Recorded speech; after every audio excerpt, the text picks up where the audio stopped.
امیر المؤمنین علی بن ابی طالب صلی اللہ علیہ کا ایک فرمان نہج البلاغہ میں ہمیں نظر آتا ہے۔ مولا نے فرمایا الناس اعداء ما جہلوا، کہ لوگ جس چیز سے جاہل ہوتے ہیں اس کے دشمن ہوتے ہیں، یعنی جس چیز کو وہ نہیں جانتے اس سے دشمنی کر بیٹھتے ہیں۔ تاریخ بر صغیر کو اٹھا کر دیکھا جائے یا تاریخ تشیع کو اٹھا کر دیکھا جائے بالعموم، اور بالخصوص تاریخ بر صغیر کو اٹھا کر دیکھا جائے، تو ایک کردار مکتب تشیع میں دفاع تشیع کے حوالے سے ہمیں جو نہایت نمایاں نظر آتا ہے وہ علماء تشیع کا ہے۔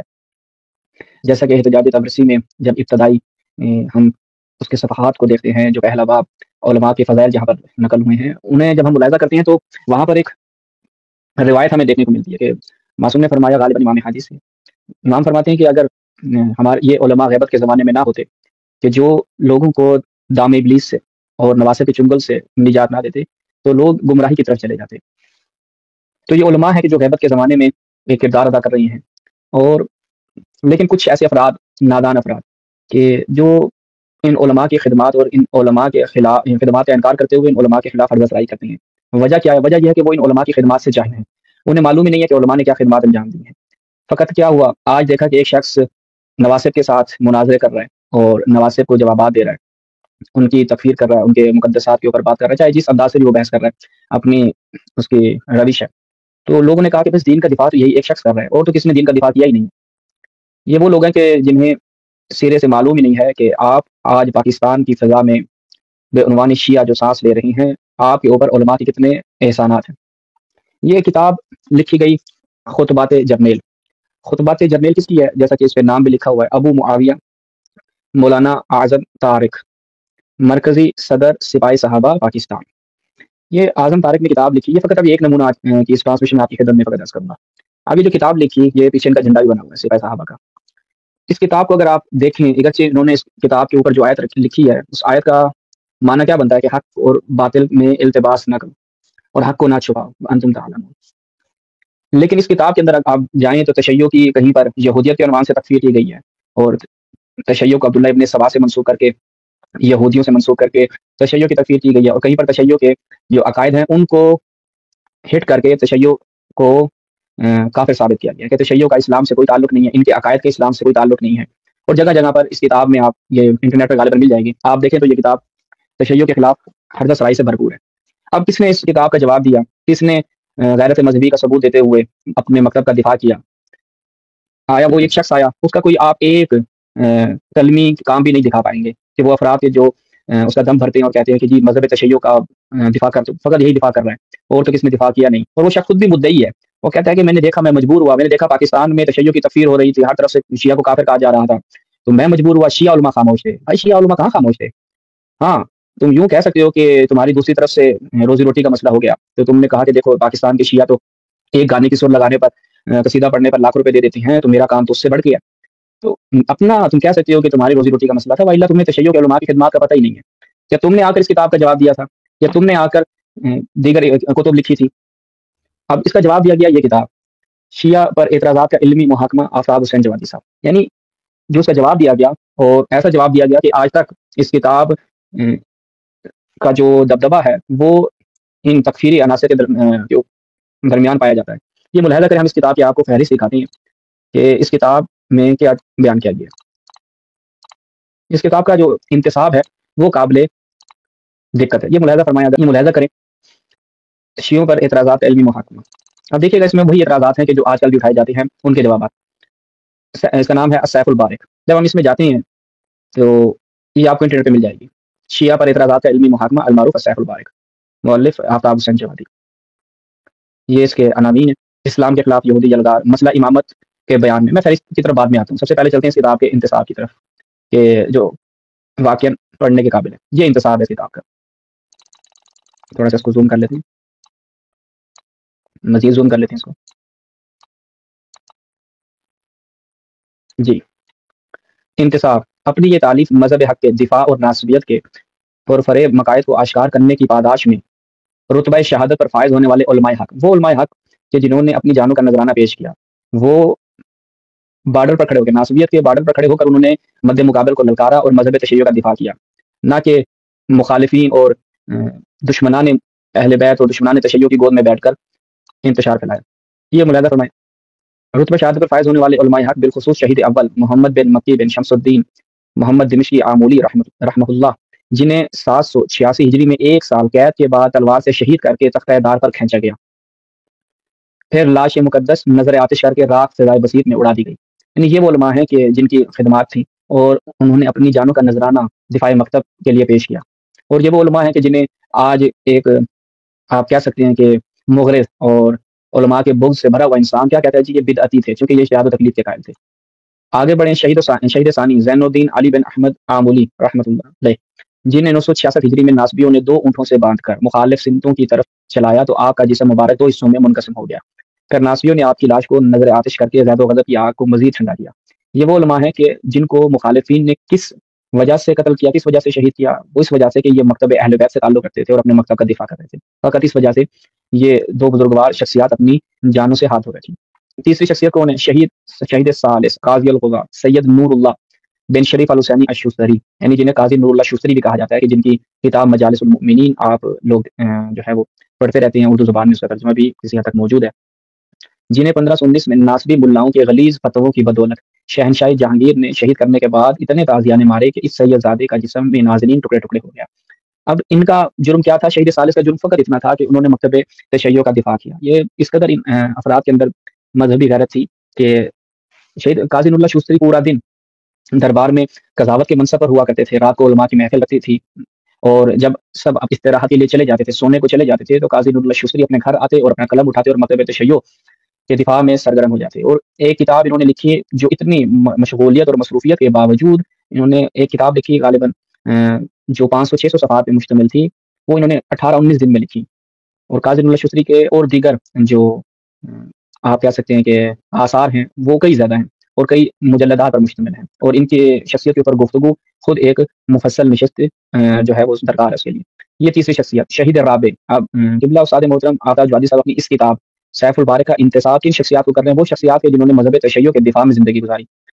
اور شہید ہو گئے۔ شہید رابع مجاہد کبیر حضرت علامہ مرزا محمد الدہلوی،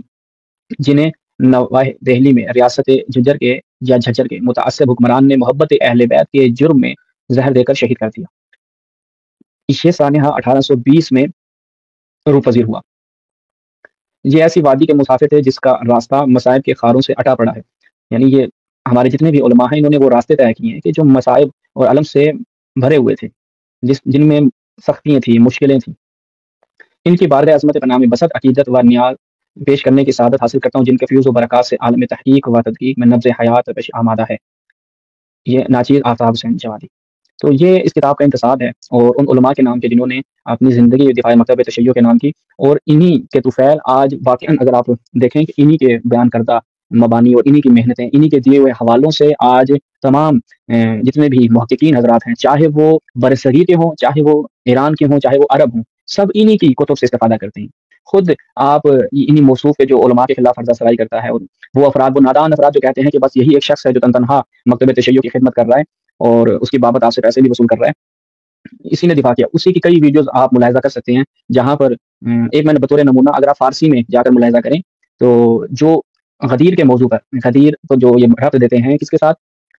واقعہ یمن، جو یمن کا مسئلہ تھا اس کے ساتھ یہ ربط دیتے ہیں مخالفین مکتب اہل بیت۔ غدیر اس وجہ سے رونما ہوئی۔ تو اگر آپ وہاں پر جا کر ترتیب سے حوالہ جات دیکھیں کہ وہ شخص جو حوالے دے رہا ہے وہ کہاں سے دے رہا ہے، وہ ابقات الانوار سے دے رہا ہے۔ سید میر حامد حسین رحمۃ اللہ علیہ ان کی کتاب سے استفادہ کرتے ہوئے ترتیب سے وہی حوالہ جات اور وہی استدلالات کہ جو سید میر حامد حسین نے اپنی ابقات میں غدیر کی موضوع پہ کیے ہیں، یہ موضوع وہیں سے استفادہ کر رہے ہیں۔ یعنی انہی علماء کے دسترخوان سے انہوں نے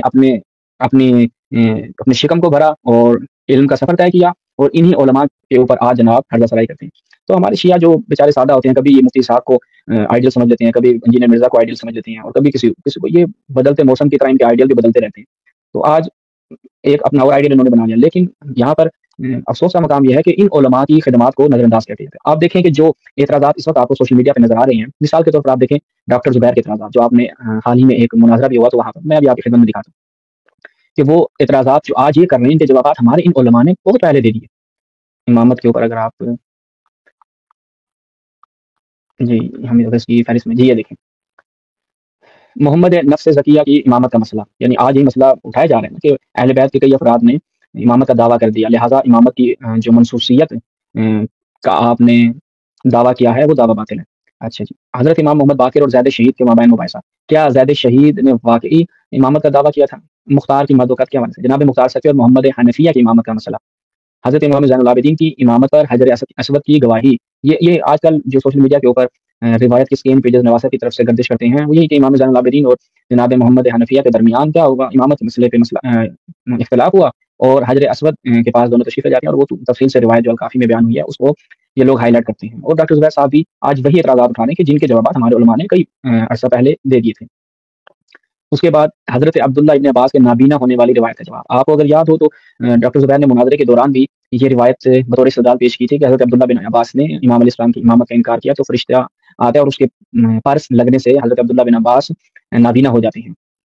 تو ان روایات کا جواب جو ہے وہ یہاں پر تفصیل سے دیا گیا ہے، یعنی اس کتاب میں آپ دیکھ سکتے ہیں کہ تقریباً وہی اعتراضات ہیں کہ جو اعتراضات آج بھی سوشل میڈیا کے اوپر گردش کرتے ہیں، اور ان کے پاس کوئی جدید چیز تو ہے نہیں اور نہ ان کی کوئی اپنی تحقیقات ہیں، یہ اعتراضات جو ان کے اسلاف نے کیے تھے وہی انہی کا